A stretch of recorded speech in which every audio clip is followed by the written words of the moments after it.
Psixosomatik yanaşmadır və bu sırf psixosomatikadır. Bunun da əsası çox sadədir. Bizim düşüncələrimiz beyin qabığımızda gedir. Oradan ötürülür qabıq altına. Yəni belə götürsə şuur altına. Şuur altını artıq siz idarə eləmirsiniz. Şuur altı nə sözlə, nə iradə ilə, nə sizin istəyinizlə işləmir. Orada tamamilə başqa bir mexanizmlərdir. Orada simvollarla və obrazlarla və emosiyalarla işləyir. Və orada o emosiyalar proqram formalaşdırır. Bioloji məqsədə uyğun proqramlar və o proqramlarsa insanı artıq təmin edir. Yeni Alman təbabəti deyilən bir yeni sahə var ki, Dr. Hammer onu yaradıbdı bir neçə il bundan öncə və orada şiş xəstəliklərinin məhz bioloji məqsədə uyğun reaksiyalar kimi qiymət olunması ona gətirib çıxardır ki, həmən istənilən şiş xəstəliklərinin, hətta beyində olan şiş xəstəliklərinin psixosomatik və hipnoterapevtik üsullarla tam sağalması mümkündür. Lakin bu elmi burada tətbiq eləmək bir balaca çətindir. İndi biz də çalışırıq bunu eləyək. Yenə dediyiniz kimi, o komfort zonadan çıxmaq istəmirlər. Daha rahat əl atırlar ki, dərman, iynə, həkim, elə hər şeyi həkim eləsin. Amma hər şeyi həkim yox, sən özün də özün üçün nələrsə etməlisən. Ən böyük təbii belə insan öz-özünədir. Dünən bir xəstəm gəlib yanıma, deyir ki, həkim, siz bizi sağaldacaqsınızmı, nəsə eləyəcəksizmi? Mən də həmən o xanıma, pasiyentimə cavablıqda istəyirəm bütün millətimizə cavab verəm.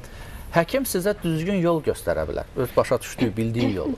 Amma o yolu gedib getməmək artıq sizin işinizdə, əziz tamaşaçılar. Və yaxud da belə bir söz var. Siz o yolu gedəcəksiniz, büdürəyəcəksiniz, yorulacaqsınız, məsuliyyətsiz olacaqsınız, zəif olacaqsınız. O artıq həkimin məsuliyyəti düzgün yolu göstərməkdədir. Belə bir çox rahat bir söz var.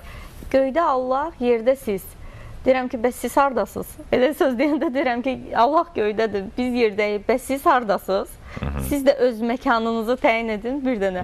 Yəni ki, o rahat bir... deyir ki, insanların belə bir bizdə, bəlkə də bizdə belədir, bilmirəm, bəlkə başqa ölkələrdə də belədir. Amma bizim insanlar çalışırlar ki, özlərinə pay düşən məsuliyyəti kiminsə boynuna ataraq, atsınlar ki, ondan sonra nəsə istəsinlər. Amma bir şey bəllidir ki, güclü insan hətta başqalarının məsuliyyətini belə apara biləcək insan. Bəli, şişə gəldikdə isə ən vacib məsələ odur ki, insan gərək məsuliyyəti öz üzərinə götürsün. Bəli. Bizdə bir ənənə yaranıbdır ki, şiş xəstəsinə şiş xəstəliyi olduğunu deyilmir.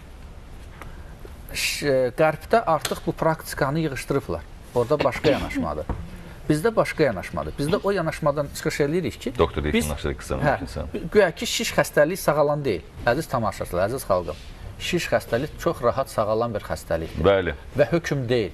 Və tam rahat sağala bilərik. Tamamilə razıyam. Ona görə də mənim bir həkim kimi yanaşmam odur ki, insan bilməlidir ki, bunda şiş xəstəliyi var və bu şiş xəstəliyi sağalandır. Mənim şiş xəstəsi, o tanıdığım insan var ki, 20-dən də çoxdur yaşayır, vallahi məndən də